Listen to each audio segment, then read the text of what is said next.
성도님들, 우리 기독교는 굉장히 개인적인 구원을 강조하는 종교 같아 보이지만 실상은 사회적인 관계를 굉장히 중요하게 여기는 종교이며 아울러 행동하고 실천을 강조하는 종교입니다.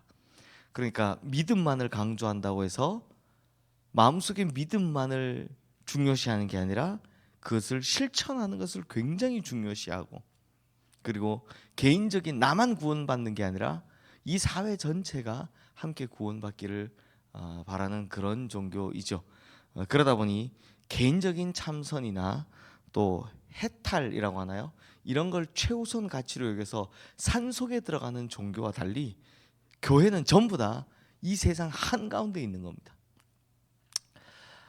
그래서 우리 구약 성경에 보면 하나님께서는 이 사회적인 가치로 고아와 과부와 레위인과 나그네를 돌아보라 라고 여러 번 말씀하셨고, 또 여러 선지자들을 통해서 왕들에게는 이런 공의와 정의를, 그러니까 뭐 공의롭고 정의롭고가 어떤 겁니까?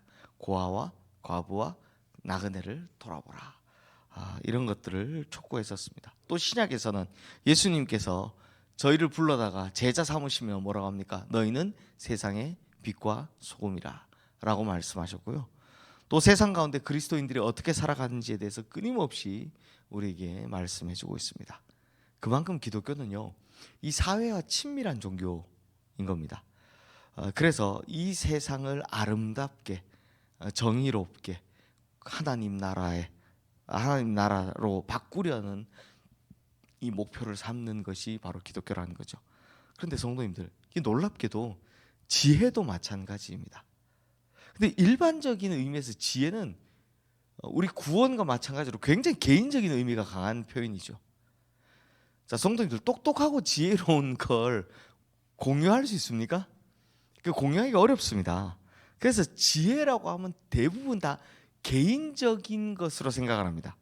근데 잠언은 사실 1장에서부터 지혜가 공동체성이 있다라고 이야기를 하죠.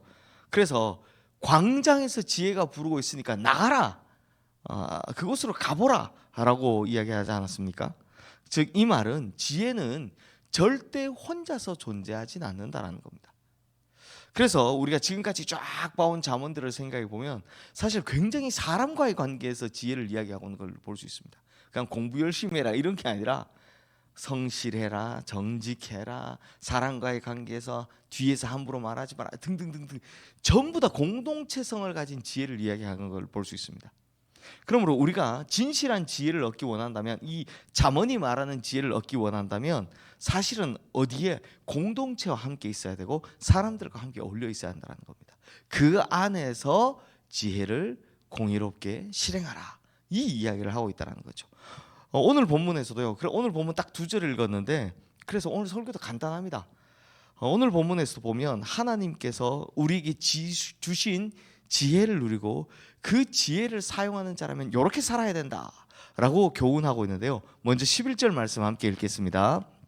너는 사망으로 끌려가는 자를 건져주며 살육을 당하게 된 자를 구원하지 아니하려고 하지 말라. 자, 이 번역이 되게 어렵게 돼 있는데, 쉽게 말하면 사망으로 끌려가는 자, 살육을 당하게 된 자, 즉 지금 죽을 만큼 어려운 사람들 말하는 거죠.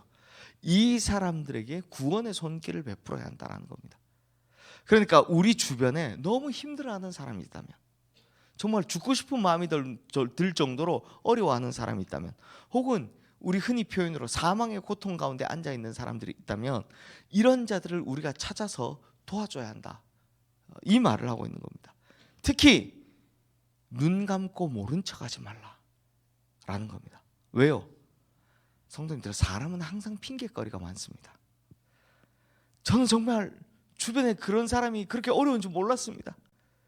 제 주변에 그런 사람이 있는 줄 몰랐습니다. 이런 식으로 핑계대지 말라는 겁니다. 그래서 이렇게 변명하는 자가 있을 건 줄 알고 오늘 본문은 잠언은 이렇게 이야기합니다. 우리 12절 말씀 함께 읽겠습니다. 내가 말하기를 나는 그것을 알지 못하노라 할지라도 마음을 저울질하시는 이가 어찌 통찰하지 못하시겠으며 내 영혼을 지키시는 이가 어찌 알지 못하시겠느냐. 그가 각 사람의 행위대로 보응하시리라. 무서운 말씀입니다. 우리 성경에 사실 자주 나오는, 의외로 자주 나오는 말씀인데 우리가 잘 안 받아들이려고 하는 게 있죠. 뭡니까? 각 사람의 행위대로 보응하신다. 행한 대로 갚으신다. 참, 행한 대로 갚으신다는 말 들을 때마다 저는 섬뜩섬뜩합니다. 왜요? 행한 대로 갚으시면 상이 많겠습니까? 벌이 많겠습니까? 네. 이 행한 대로 갚으신다라는 말씀은 하나님께서 우리 마음 깊은 속까지 다 들여다보고 계시다라는 겁니다. 그걸 전제로 하는 거죠.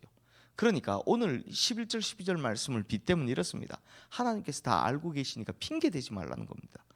뭘요? 네가 정말 진정으로 이웃을 도우려 했다면 하나님께서는 너의 그 마음을 알고 계실 거다라는 겁니다. 진실로 도우려는 마음을 가지고 주변을 살피고 정말 사망의 고통에 끌려가는 자를 위해서 눈을 크게 뜨고 살폈다면 하나님은 너의 그 중심을 알 거다. 그런데 원래부터 너에게 그런 의도가 없지 않았느냐? 핑계대지 마라. 이 이야기를 하고 있는 겁니다. 즉 굉장히 변명 많은 사람들을 향해 이 잠언의 말씀은 핑계대지 마라. 하나님 다 아신다. 하나님은 그 사람의 마음까지 다 알고 계시고 그 행위대로 보응하신다 라는 이야기를 하고 있는 겁니다.